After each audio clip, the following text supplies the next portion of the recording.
إمام الأنبياء والمرسلين قائد الغر المحجلين سيدنا محمد وعلى آله وأصحابه وأزواجه أجمعين وبارك وسلم تسليما كثيرا كثيرا أما بعد. بزرگ دوستو، سیدنا یوسف علیہ السلام کے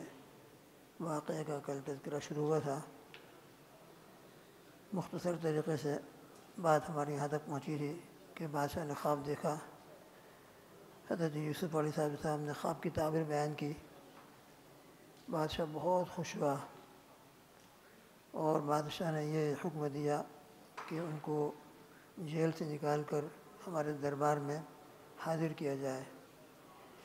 اس موقع پر حضرت یوسف علیہ السلام نے فرمایا کہ ٹھیک ہے، لیکن میرے اوپر تو ایک داغ ہے، مجھ کو جیل میں کیوں ڈالا گیا ہے، اس کی تحقیق کی جائے. مجھ پر الزام لگایا گیا ہے، میں اس سے بالکل بری ہوں، لہذا جب تک براءت ظاہر نہیں ہوگی اس وقت تک جیل سے نکلنا مناسب نہیں ہے. چنانچہ بادشاہ نے تحقیق کرنا شروع کی. تو تحقیق کرنے کے بعد ظاہر ہوا کہ حضرت یوسف علیہ السلام بالکل بری ہیں، اور ان تمام عورتوں کو حاضر کیا گیا تھا کہ جنہوں نے اپنے ہاتھ کاٹ لیے تھے. اس موقع کے بعد اگرچہ حضرت یوسف علیہ السلام نے اپنی نبوت کے اعتبار سے زلیخا کا نام نہیں لیا تھا، مگر خود زلیخا نے اقرار کر لیا انا راودتہ عن نفسی وانہ لمن الصادقین، کہ میں نے ہی ان کو اپنے نفس کے لیے پھسلایا تھا، باقی یہ تو بالکل سچے ہیں. چنانچہ صداقت اور ان کی براءت ہو گئی. اب وہ بادشاہ کے پاس پہنچے ہیں. گفتگو ہوئی. گفتگو ہونے کے بعد بادشاہ بہت خوش ہوا اور علمی باتیں ہوئیں. بہت ساری باتیں ہونے کے بعد بادشاہ بہت معتقد ہو گیا. اس موقع کے بعد حضرت یوسف علیہ السلام نے چونکہ آئندہ چل کر حکومت کا نظام چلانا تھا، 7 سال تو بہت اچھے خوشحالی کے تھے، مگر ان کے بعد 7 سال قحط ساری کے آنے والے تھے. اس قحط ساری کے زمانے کے اندر ملک کے اندر غلہ پہنچانا اور خوشحالی کے زمانے میں غلے کا اسٹاک کرنا، یہ بھی بہت بڑی سمجھداری اور بہت بڑی دیانتداری کا کام تھا. اس موقع کے اوپر حضرت یوسف علیہ السلام کی نظر اس پر تھی کہ کوئی شخص اس کے مناسب نہیں ہے کہ اس کو یہ منصب حوالے کیا جائے. اس لیے من جانب اللہ آپ کو یہی القاء ہوا تو آپ نے پیشکش فرمائی اجعلنی علی خزائن الارض، مجھ کو زمین کے خزانوں پر مقرر فرما دیجئے، وزیر خزانہ مجھ کو بنا دیجئے. اس موقع کے اوپر چونکہ اس منصب کے لائق کوئی شخص تھا نہیں، اور جب کوئی شخص نہ ہو تو ایسے موقع پر کوئی قابل شخص ہو، وہ اس امید پر کہ اگر کوئی غیر قابل شخص آئے گا تو کام بگڑے گا، نظام خراب ہوگا، اگر اپنا آپ کو پیش کر دے تو گنجائش کے درجے میں ہے. چنانچہ آپ نے پیش کیا تو بادشاہ نے قبول کر لیا. بادشاہ نے تقریباً 1 سال تک اور آزمایا. پھر 1 سال کے بعد تو تقریباً حکومت کے تمام امور حضرت یوسف علیہ السلام کے حوالے کر دیے، بالکل کلیہ. صرف وزیر خزانہ نے بلکہ تقریباً تمام امور آپ کی دیانتداری، آپ کی امانت داری اور نبی تھے. اور آتا بھی ہے کہ بادشاہ بہت معتقد ہوا، یہاں تک کہ انہوں نے حضرت یوسف علیہ السلام کے ہاتھ کے اوپر ایمان کو قبول کیا، اور ایمانی کی حالت میں بادشاہ کا انتقال بھی ہوا. چنانچہ جب حضرت یوسف علیہ السلام وَكَذَلِكَ مَكَّنَّا لِيُوسُفَ فِي الْأَرْضِ، اس طرح ہم نے یوسف علیہ السلام کو اس ملک میں حکومت دے دی، مصر کے اندر، ایجپٹ کے اندر. يَتَبَوَّأُ مِنْهَا حَيْثُ يَشَاءُ، اب وہ جہاں چاہتے تھے ٹھکانہ بناتے تھے، اور پورے حکومت کے سربراہ وہی تھے. نُصِيبُ بِرَحْمَتِنَا مَن نَّشَاءُ وَلَا نُضِيعُ أَجْرَ الْمُحْسِنِينَ، ہم اپنی رحمت سے جس کو جو چاہتے ہیں پہنچاتے ہیں، اور ہم نیکی کرنے والوں کا اجر ضائع نہیں فرماتے. اللہ کی قدرت کیا ہے. بھائیوں نے کنویں میں ڈالا اس خیال سے کہ مر جائیں گے، لے جائے گا، کہاں چلے جائیں گے پتہ نہیں چلے گا. رب ذوالجلال نے کنویں سے نکالا، بادشاہ کے محل میں پہنچایا. بادشاہ کے محل میں پہنچنے کے بعد پھر ایک اور ابتلا پیش آیا، جیل میں گئے، مگر پھر اللہ تعالیٰ نے جیل سے بھی بڑی عزتوں کے ساتھ نکالا، اور نکالنے کے بعد حکومت کا حاکم بنا دیا، بادشاہ بنا دیا، اور پوری مصر کی حکومت ان کے قبضے میں ہے. یہ اللہ کی قدرت ہے. اب اس کے بعد 7 سال بہت اچھے گزرے. 7 سال کے بعد وہی قحط کا زمانہ شروع ہوا، اور قحط پھیلتے پھیلتے پھیلتے پھیلتے اس کے اثرات وہاں تک پہنچے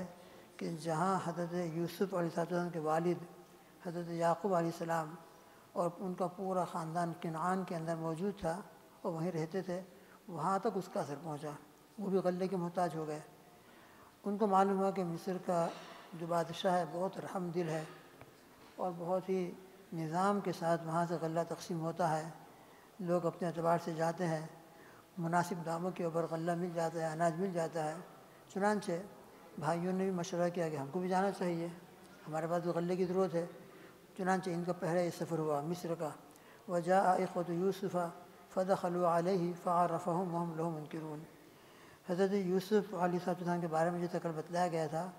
کہ 2 حقیقی بھائی ہیں، یوسف اور بنیامین، اور 10 علاتی بھائی تھے۔ علاتی کا مطلب یہ ہوتا ہے کہ باپ ایک ہے ماں الگ ہو۔ جیسے کل بتلایا گیا تھا کہ حضرت یعقوب علیہ السلام کے 2 نکاح ہوئے ہیں۔ پہلا نکاح لیا سے ہوا تھا، راحل سے ہوا نہیں، لیا سے ہوا،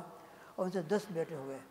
اور ان کے انتقال کے بعد ان کی بہن راحل سے ہوا تھا، اور ان سے یہ 2 بیٹے حضرت یوسف علیہ السلام اور بنیامین پیدا ہوتے، چھوٹے چھوٹے تھے۔ باقی ان کے جو علاتی بھائی تھے، باپ ایک تھے ماں الگ الگ تھی،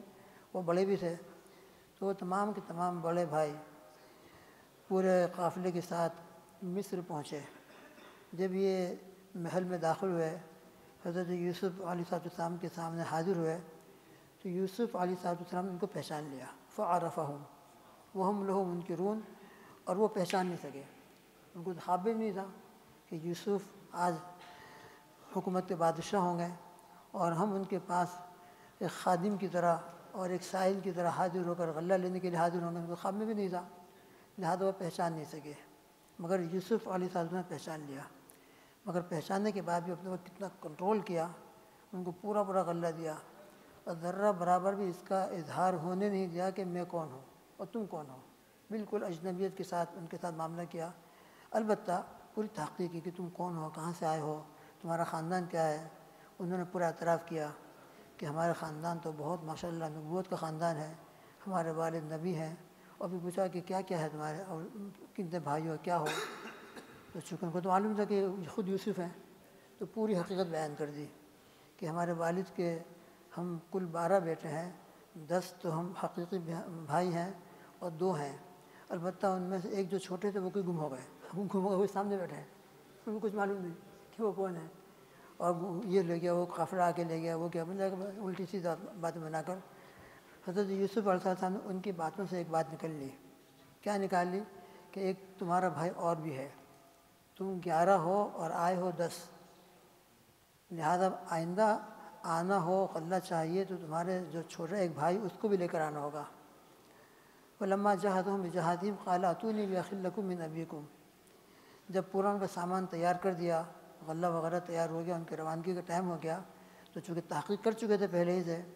کہ 10 بھائی تو یہ آئے ہیں مگر ایک بھائی اور بھی ہے، اور ان کا قاعدہ یہ تھا کہ جتنے لوگ آتے تھے ہر ایک کو اس کے مطابق 1 اونٹ کے برابر غلہ ملتا تھا، جو آئے گا اس کو ملے گا اور جو نہیں آئے گا اس کو نہیں ملے گا۔ لہٰذا تم 10 آئے ہو تو 10 کے بقدر غلہ ملا ہے،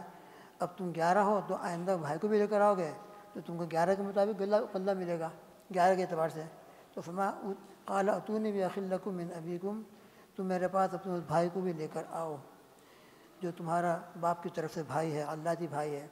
الا ترون انی اوفی الکیل وانا خیر المنزلین، کیا تم نہیں دیکھتے کہ دیکھو میں نے کتنا تمہارے ساتھ انصاف کا معاملہ کیا، پورا غلہ دیا اور تمہاری میزبانی کی، تم کو شاہی محل کے اندر ٹھہرایا، تمہارا اعزاز کیا، اور پھر یہ بھی فرمایا فإن لم تأتونی بہ فلا کیل لکم، اگر آئندہ تم اپنے چھوٹے بھائی کو لے کر نہیں آئے تو پھر تم کو غلہ نہیں ملے گا، اور تمہارا غلہ ملنا اس پر موقوف ہے کہ تم ان کو بھی لے کر آؤ، اور اگر نہیں آئے تو تم مت آنا اور میرے قریبی مت آنا۔ قالوا سنراود عنہ اباہ وانا لفاعلون، تو انہوں نے کہا کہ ٹھیک ہے، ہم ابا جان سے جا کر کہیں گے اپنے والد محترم سے، اور انشاءاللہ ہم ایسے ہی کریں گے۔ حضرت یوسف علیہ السلام نے اس موقع پر ایک تدبیر اختیار کی اور یہ اپنے خدام سے کہہ دیا کہ ان کا جو سامان تیار کیا گیا ہے، غلہ اناج وغیرہ، انہوں نے جو پونجی پیش کی ہے، جو ثمن اور قیمت پیش کی ہے، ان کی وہ قیمت ان کے غلے ہی کے اندر رکھ دینا واپس، اس سے کہ بہرحال ہمارے بھائی ہیں، تو میرے والد کے پاس غلہ جانے والا ہے، اور میں اپنے والد کے پاس غلہ جانے والا ہوں، اس سے میں قیمت وصول کروں، اور اپنے بھائیوں کو غلہ دے رہا ہوں، ان سے میں قیمت لوں، تو آپ کی نبوت، شان نبوت نے اس کو قبول نہیں کیا، اپنے پاس میں ادا کر دوں گا، ان کی پونجی جو ہے جو سمن ادا کیا ان کو واپس کر دیا جائے۔ چنانچہ وقال لفتیانہ اجعلوا بضاعتهم فی رحالہم لعلہم یعرفونہا اذا انقلبوا الی اہلہم لعلہم یرجعون۔ یوسف علیہ السلام نے اپنے خادم سے کہا کہ ان کی جو پونجی ہے، جو سمن، جو قیمت انہوں نے ادا کی ہے، ان کے سامان میں رکھ دو، تاکہ جب یہ لوگ واپس جائیں اور اپنا سامان کھولیں تو ان کو اپنا یہ سمن واپس ملے گا تو اور اعتماد بڑھے گا، اور ان کے والد کو بھی اعتماد بڑھے گا۔ چنانچہ ایک تدبیر کی، اور اسی تدبیر کے نتیجے میں آپ لمبا واقعہ ہے، مختصر ہوتے ہوئے بھائیوں نے کہا کہ آئندہ کے لیے غلہ ہمارا موقوف ہے جب تک کہ آپ ہمارے ساتھ بنیامین کو نہ بھیجیں۔ تو حضرت یعقوب علیہ السلام کو بہت تردد ہوا، اس لیے کہ ایک چھوٹے بھائی تو پہلے گم ہو چکے تھے، اب ان سے بڑی محبت تھی ان کو، اب ان کو جدا کرنا بڑا مشکل معلوم ہوتا، تو بڑی قسمیں لی، لَتَأْتُنَّنِي بِهِ إِلَّا أَنْ يُحَاطَ بِكُمْ، قسمیں کھائی، تم ان کی حفاظت کرو گے، یہ کرو گے، وہ کرو گے۔ چنانچہ انہوں نے قسمیں کھائی، بہت تاکید کے ساتھ کہا کہ ہم ان کی پوری پوری حفاظت کریں گے۔ چنانچہ دوسری مرتبہ اب 10 کے بجائے 11 آئے ہیں۔ اب 11 کس طریقے سے داخل ہوں گے اس کا بھی حضرت یعقوب علیہ السلام نے ایک مشورہ دیا تھا، اس کو آگے کرتے ہیں آگے۔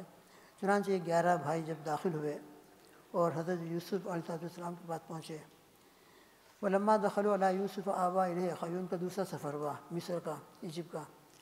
تو جو چھوٹا بھائی تھا بنیامین، اس کو کسی طریقے سے تنہائی میں اپنے ساتھ بات کی، اور تنہائی میں ملاقات کر کے کہہ دیا انی انا اخوک، کہ میں تمہارا حقیقی بھائی ہوں، تمہارا جو بھائی تم کو معلوم ہے کہ گم ہو گیا ہے، میں وہی ہوں۔ فلا تبتئس بما كانوا يعملون، انہوں نے جو حرکتیں کی ہیں اس پر تم افسوس مت کرنا۔ اب ان کو اپنے پاس روکے رکھنے کی ایک تدبیر کی، بنیامین کو اپنے پاس روکنے کی کیا تدبیر کی؟ فلما جهزهم بجهازهم جعل السقاية في رحل أخيه ثم أذن مؤذن أيتها العير إنكم لسارقون۔ ان 11 بھائی کا جو غلہ تیار کیا گیا، تو غلہ تیار کرنے کے اندر جو حکومت کا ایک پیمانہ تھا بہت قیمتی، جسے بھر بھر کر دیتے ہوں گے جو بھی صورتحال ہو، وہ ان کے سامان میں رکھ دیا، اور سامان میں رکھ کے لوگ روانہ ہو گئے، قافلہ روانہ ہو گیا۔ قافلہ روانہ ہوتے ہی اب بادشاہ کے جو خدام تھے انہوں نے اعلان کیا ایتها العیر انکم لسارقون، یہ قافلے والے تم لوگ چور ہو، تم شاہی پیمانہ چوری کر کے لے جا رہے ہو، ہمارا شاہی پیمانہ جو ہے وہ گم ہے۔ قالوا اقبلوا علیہم ماذا تفقدون، قافلے والوں کا کیا بات ہے، تم کو کیوں چور کہہ رہے ہو، کیا تمہاری کون سی چیز گم ہو گئی؟ قالوا نفقد الصواع الملکی، ان لوگوں نے کہا، بادشاہ کے خادموں نے، یوسف علیہ السلام کے خادموں نے، کہ بادشاہ کا پیالہ ہم گم پاتے ہیں، اور وَلِمَنْ جَاءَ بِحِمْلُ بَعِيرٍ وَأَنَا بِهِ زَعِيمٌ، جو ان کا پیالہ لے کر ہمارے سامنے حاضر ہوگا اس کو مزید ایک اونٹ کا غلہ ملے گا، اور اس کو دینے کا میں ذمہ دار ہوں۔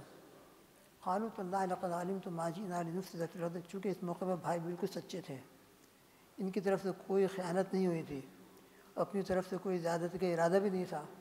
بلکہ بنیامین کو پوری امانت داری کے ساتھ واپس لے جانے کا پورا جو عہد کیا تھا اس کو عمل کرنے کا پورا پکا پختہ ارادہ بھی تھا، بنیامین ساتھ تھے ابھی تو انہوں نے کہا کہ تم کو معلوم ہے کہ ہم بہت خاندان نبوت کے لوگ ہیں، دنیا میں اور زمین میں فساد مچانا ہمارا کام نہیں ہے، اور نہ ہم چور ہیں۔ ٹھیک ہے بھائی، تم کہہ دو کہ تم چور نہیں ہو، لیکن اگر تحقیق کے بعد وہ پیمانہ اتفاق سے اگر تمہارے پاس مل جائے تو؟ قالوا فما جزاؤ ان کنتم کاذبین، اگر وہ پیمانہ اور سوا جو ہمارا گم ہوا ہے تمہارے سامان میں سے مل جائے تو؟ خود انہوں نے کہا، ان سے اقرار کروایا، جزاؤہ ما وجد فی رحلہ فہو جزاؤہ، خود ان بھائیوں نے کہا کہ اس کی سزا وہی شخص ہے کہ جس کے تھیلے کے اندر اور جس کے بیگ کے اندر، جس کے سامان کے اندر وہ پیالہ ملے، تو جس کے بیگ کے اندر، جس کے سامان کے اندر وہ پیالہ ملے، آپ اس کو روک سکتے ہو، اپنے قانون کے مطابق اس کو روکنا چاہو تو روک سکتے ہو۔ ان کے بھائیوں کو پورا اطمینان تھا کہ ہم نے چوری نہیں کی ہے، لہٰذا جب ہم نے چوری نہیں کی ہے تو ہم تو بالکل سچے ہیں، لہٰذا ہمارے سامان میں وہ پیالہ نکلنے والا نہیں ہے، لہٰذا انہوں نے پورا اقرار کر لیا کہ اگر وہ پیالہ جس کے بھی سامان میں نکلے اس کو آپ روک سکتے ہو۔ فَهُوَ جَزَاؤُ كَذَلِكَ نَجْزِي الظَّالِمِينَ۔ قالوا فما جزاء ان کنتم کاذبین، قالوا جزاؤہ ما وجد فی رحلہ فہو جزاؤ كذلك نجزی الظالمین، خود بھائیوں نے اقرار کر لیا۔ چنانچہ تفتیش شروع ہوئی، سامان کی انکوائری شروع ہوئی، اور قصداً و ارادتاً چونکہ پوری ایک تدبیر اختیار کرنا تھی، تو جس بنیامین کے سامان کے اندر پیالہ رکھا گیا تھا اس کو بالکل آخر میں نکالا۔ پہلے ان تمام بھائیوں کے سامان تلاش کرتے رہے۔ فبدأ بأوعيتهم قبل وعاء أخيه ثم استخرجها من وعاء أخيه۔ پہلے ان تمام 10 بھائیوں کے جو سامان تھے اس کو کھولا، کسٹم کا سامان کھولا جاتا ہے نا، پھر کسٹم ہوا، اور کھولتے ان تمام کا کسٹم کلیئر ہو گیا، ان کے سامان کے اندر نہیں نکلا۔ اب اتفاق سے ثم استخرجها من وعاء أخيه، بنیامین کا جب سامان کھولا گیا تو اسے نکل گیا، وہ جو رکھا گیا تھا ایک تدبیر کے طور پر وہ نکل گیا۔ کذالک کدنا لیوسف، اسی طرح ہم نے یوسف علیہ السلام کے لیے تدبیر کے لیے ان کو ہم نے یہ طریقہ سکھایا۔ چنانچہ اب تو پہلے وہ اقرار کر چکے تھے کہ جس کے سامان کے اندر وہ آپ کا گم شدہ پیالہ نکلے گا اس کو تم روک سکتے ہو، اور خود ان کے اقرار کے مطابق حضرت یوسف علیہ السلام کو یہ موقع مل گیا کہ بنیامین کے سامان کے اندر یہ پیالہ نکلا ہے، لہذا اب وہ یہاں رہے گا، تم اس کو لے جا نہیں سکتے، اس کو یہاں چھوڑنا پڑے گا۔ ما کان لیا کذالک کدنا لیوسف ما کان لیأخذ اخاه فی دین الملک الا ان شاء اللہ۔ حضرت یوسف علیہ السلام کے مذہب میں اور بادشاہ کے مذہب کے اندر روکنے کا اور کوئی طریقہ نہیں تھا، البتہ یہی ایک طریقہ خود بھائیوں کے اقرار کے مطابق تھا، چنانچہ روک لیا۔ نرفع درجات من نشاء وفوق کل ذی علم علیم۔ اب پوری بات آگے چل رہی ہے، آگے چلتے چلتے بھائیوں کو بڑا افسوس ہوا، بنیامین کہ جن کے لیے ہمارے والد نے بڑے ہم سے قسمیں لی تھی اور ہم سے بہت پکا وعدہ لیا تھا کہ تم کو لے کر آنا ہے واپس، وہ تو یہاں رہ گئے، اب ہم کیا منہ دکھائیں گے جا کر؟ والد محترم کو کیا کہیں گے؟ فلما استيئسوا منه خلصوا النجية قال كبيرهم ألم تعلموا أن أباكم قد أخذ عليكم موثقا من اللہ۔ ان کے بڑے بھائی جن کا نام یہوذا بتایا ہے، انہوں نے کہا کہ تم کو معلوم ہے کہ تمہارے والد نے کتنی مضبوط قسمیں لی تھی تم سے، اور اس سے پہلے تم نے یوسف علیہ السلام کے بارے میں جو تفرید کا معاملہ اختیار کیا تھا، زیادتی کی تھی، وہ تم کو معلوم ہے۔ تو ایک بھائی کے بارے میں تو ہم کر چکے ہیں، اب دوسرا بھائی تھا وہ بھی ہمارے ہاتھ سے نکل گیا، اگرچہ ہم نے اپنے طرف سے کوئی کوتاہی نہیں کی ہے،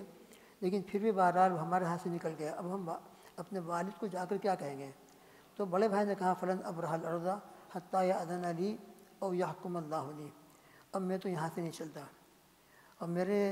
پاس وہ منہ نہیں ہے کہ میں جس منہ سے جا کر اپنے والد کو کہوں کہ ایسا ایسا واقعہ پیش آ گیا ہے، اور ہمارا بھائی اب بادشاہ کی قید میں ہے، بادشاہ کے پاس ہے، اور ہم اس کو لا نہیں سکتے۔ ہم نے بہت بھی کوشش کی تھی، انہوں نے کہا بھی تھا، لیکن حضرت یوسف علیہ السلام نے ان کی بات تسلیم نہیں کی تھی۔ تو یہوذا نے کہا کہ اب تو میں یہاں سے چلنے والا نہیں ہوں، یہاں تک کہ اب میرے والد خود مجھ کو اجازت دیں یا اللہ تعالیٰ میرے معاملے کو کوئی فیصلہ فرما دے۔ ارجعوا الی ابیکم فقولوا یا ابانا ان ابنک سرق، اور والد محترم کے پاس جاؤ اور جو حقیقت وہ کہہ دو کہ تمہارے بیٹے نے چوری کی تھی، اور اس چوری کے الزام کے اندر ان کو وہاں روک لیا گیا ہے۔ چنانچہ لوگ آئے اور اگر پورا واقعہ بیان کیا۔ حضرت یعقوب علیہ السلام نے فرمایا بل صورت لکم انفسکم امرا فصبر جمیل، ابھی بھی تمہارے نفسوں نے ایک معاملے کو مزین کیا ہے۔ اب یہاں ایک سوال پیدا ہوتا ہے کہ اس موقع پر تو 10 بھائی جو تھے بالکل سچے تھے، پھر یہاں پر بل صورت لکم انفسکم امرا جو کہہ رہے ہیں یہ کس طرح ہوگا؟ تو مفسرین فرماتے ہیں کہ یہاں پر بہرحال انفسکم کے اندر خود یوسف بھی داخل ہے اولاد ہونے کے اعتبار سے۔ اس موقع پر 10 بھائیوں نے یوسف کے بارے میں تفرید کی تھی، اس موقع پر یوسف علیہ السلام نے ان کو روکنے کی تدبیر کی، انہوں نے تفرید کی تھی، انہوں نے تدبیر کی اور تدبیر کر کے اپنے بات روک لیا۔ تو خیر بہرحال اس اعتبار سے انفسکم کہنا حضرت یعقوب علیہ السلام کو صحیح ہوا۔ فصبر جمیل عسى اللہ ان یأتینی بہم جميعا۔ اس کے بعد حضرت یعقوب علیہ السلام کو بڑا افسوس ہوا کہ ایک بیٹا تو پہلے تو چلا گیا تھا، جو دوسرا بیٹا میرے آنکھوں کا ٹھنڈک تھا، جس سے کوئی سکون ملتا تھا، وہ بھی چلا گیا، اب دونوں کے دونوں چلے گئے۔ قال انما اشکو بثی وحزنی الی اللہ، فرمایا کہ اب تو میں اپنی فریاد اور بے قراری اللہ کے سامنے پیش کرتا ہوں، اور میں اللہ سے وہ باتیں جانتا ہوں جو تم نہیں جانتے۔ یا بنی اذهبوا فتحسسوا من یوسف واخیہ، اے میرے بیٹو جاؤ پھر دوبارہ جاؤ بادشاہ کے پاس جاؤ اور ان کو لانے کی کوشش کرو۔ ولا تیأسوا من روح اللہ، اور اللہ کی رحمت سے نا امید مت ہو۔ اللہ کی رحمت سے کون نا امید ہوتا ہے؟ انہ لا یأس من روح اللہ الا القوم الکافرون، جو کافر ہوتے ہیں وہی اللہ کی رحمت سے نا امید ہوتے ہیں، لہذا تم جاؤ، مجھے امید ہے کہ اللہ تعالیٰ تمام کو لے آئے گا۔ عسى اللہ ان یأتینی بہم جميعا، مجھے امید ہے کہ جو بھائی جو بادشاہ کے بعد ٹھہر گیا ہے اس کو بھی لے آئے گا، اور میرا بیٹا یوسف جو گم ہوا ہے اللہ اس کو بھی مجھ کو ملا دے گا، مجھے امید ہے اللہ تعالیٰ سے، چنانچہ تلاش کرو۔ چنانچہ اب یہ ان کا تیسرا سفر ہوا، اب یہ تیسرے سفر کے اندر آئے، فلما دخلوا علیہ قالوا یا ایھا العزیز مسنا واہلنا الضر، آ کر عرض کیا کہ اے بادشاہ، اے عزیز مصر، ہم کو بڑی تکلیف ہے، ہمارے گھر والوں کو بھی قحط کی وجہ سے بہت ہی زیادہ غلے کی کمی ہے، پھر دوبارہ ہم کو آنا پڑا ہے، اور اس وقت ہم بہت معمولی پونجی لے کر آئے ہیں، ہمارے پاس اتنا مال بھی نہیں ہے کہ ہم غلہ خریدنے کے لیے کوئی قیمتی سامان لے کر آئیں، فاوف لنا الکیل وتصدق علینا، لہٰذا اگرچہ ہمارا جو پونجی ہے سامان بہت تھوڑا ہے، چند دراہم ہے یا گھر کا کچھ سامان ہے، لیکن آپ سے ہم کو امید ہے کہ آپ پورا غلہ ہم کو عطا فرمائیں گے۔ چنانچہ اب موقع آیا، حضرت یوسف علیہ السلام نے فرمایا حل علمتم ما فعلتم بیوسف واخیہ، اپنے بھائی کے بارے میں تذکرہ کیا ہوگا، تو فرمایا کہ تم کو معلوم بھی ہے کہ تم نے یوسف اور ان کے بھائی کے ساتھ کیا معاملہ کیا جب کہ تم جاہل تھے۔ وہ چوکنا ہو گئے کہ بادشاہ اور یوسف کا نام لے رہا ہے، ہم تو سمجھتے تھے کہ پتہ نہیں یوسف کہاں ہوگا، مر گیا ہوگا، زندہ ہوگا، خدا جانے، اور یوں کہا کہ تم کو معلوم ہے کہ تم نے یوسف کے ساتھ کیا کیا ہے، اور میرے بھائی یا ان کے بھائی بنیامین کے ساتھ کیا معاملہ کرتے رہے ہو۔ اب وہ چوکنا ہو گیا تھا، دیکھا غور سے، تو غور سے اب دیکھا تو کہا انت انک لانت یوسف، ان بھائیوں نے کہا کیا آپ ہی یوسف ہو؟ بڑے تعجب سے، ان کے خیال میں بھی نہیں تھا کہ بادشاہ ہوں گے اور ہم ان کے پاس غلہ لینے کے لیے آئیں گے اور ان کے پاس یہ الفاظ کہیں گے ہم پر احسان کرو، انت یوسف، تو اب کہتے قال انا یوسف وھذا اخی، فرمایا کہ ہاں اللہ پاک نے مجھ کو اس مقام پر پہنچایا، میں ہی یوسف ہوں اور یہ میرے بھائی ہیں جو میرے پاس رہ گئے ہیں، قد من اللہ علینا، تحقیق کہ اللہ پاک نے ہم پر احسان فرمایا، انہ من یتق ویصبر فان اللہ لا یضیع اجر المحسنین، بے شک جو تقوی اختیار کرتا ہے اور صبر اختیار کرتا ہے اللہ تعالیٰ پھر نیکی کرنے والے کے اجر کو ضائع نہیں فرماتے ہیں۔ اس آیت شریفہ کے اندر دو باتیں بیان فرمائیں، تقوی اور صبر، تو مفسرین اور محدثین اور شارحین فرماتے ہیں کہ تقوی اور صبر یہ دو اتنی بڑی صفتیں ہیں، اللہ سے ڈرنا اور اللہ سے ڈر کی بنیاد کو گناہوں کو چھوڑنا اور جو پریشانی آئی اس پر صبر کرنا، تو کبھی بھی پریشانی آ جائے تو اس سے نکلنے کے لیے دو ہی باتیں ہیں، تقوی اختیار کرے، گناہوں سے اپنا آپ کو روکے، توبہ استغفار کرے، مکمل طریقے سے گناہوں سے بچے، اور جو حال آ گیا اس پر صبر کرے، انشاءاللہ تقوی اور صبر کی برکت سے اللہ تعالیٰ وہ حال ختم فرمائیں گے۔ چنانچہ حضرت یوسف علیہ السلام نے یہ فرمایا کہ الحمدللہ اللہ پاک نے مجھ کو تقوی بھی دیا، صبر بھی دیا، تم نے میرے ساتھ کیا کیا معاملہ کیا تھا، آج تک میں صبر کرتا رہا ہوں اور ابھی بھی تمہارے سامنے اس کا اظہار نہیں کیا۔ جب یہ باتیں کی تو ان بھائیوں نے کہا لقد آثرک اللہ علینا وان کنا لخاطئین، تحقیق کہ بے شک اللہ نے آپ کو ہم کو ترجیح دی، اللہ نے آپ کو اس مقام پر پہنچایا اور ہم قصوروار ہیں۔ اب دیکھیے حضرت یوسف علیہ السلام کا دل پورا کنٹرول ہے، جو چاہے کر سکتے ہیں بھائیوں کے ساتھ، مگر فرماتے ہیں لا تثریب علیکم اليوم، آج تم پر کوئی گرفت نہیں، بلکہ گرفت بھی نہیں، کوئی ملامت بھی نہیں، نہ تم کو جیل میں ڈالا جائے گا، نہ تم کو سزا دی جائے گی، اور نہ تم پر کوئی مقدمہ چلایا جائے گا، کچھ بھی نہیں، بلکہ مزید یغفر اللہ لکم، جو غلطی تم سے ہو گئی ہے اللہ تعالیٰ اس کی مغفرت فرمائے۔ یہ نبوت کا اخلاق نبوت کہ بھائیوں پر کنٹرول ہونے کے بعد ذرہ برابر ملامت نہیں، کوئی گرفت نہیں، بلکہ مزید ان کی مغفرت کے لیے دعا فرما رہے ہیں، وہ ارحم الراحمین۔ حضور پاک صلی اللہ علیہ وسلم کے اوپر جو حالات آئے ہیں، وقت زیادہ ہو رہا تھا، معاف کیجیے گا، وقت ہمارا بڑھ گیا ہے، خالی اس بات کو ختم کر دیں۔ جو حالات حضرت یوسف علیہ السلام پر آئے، تقریباً یہی حالات حضور پاک صلی اللہ علیہ وسلم کی مبارک زندگی میں بھی ہے۔ بھائیوں نے یوسف علیہ السلام سے حسد کیا، اس حسد کے نتیجے میں ان کو اپنے وطن سے نکلنا پڑا، مگر نکالنے کے بعد صبر اختیار کیا، اللہ کے بھروسے رہے، اللہ پاک نے ان کو چمکایا، نبوت بھی عطا فرمائی اور مصر کا بادشاہ بھی بنایا، اور جب بھائیوں پر قدرت حاصل ہوئی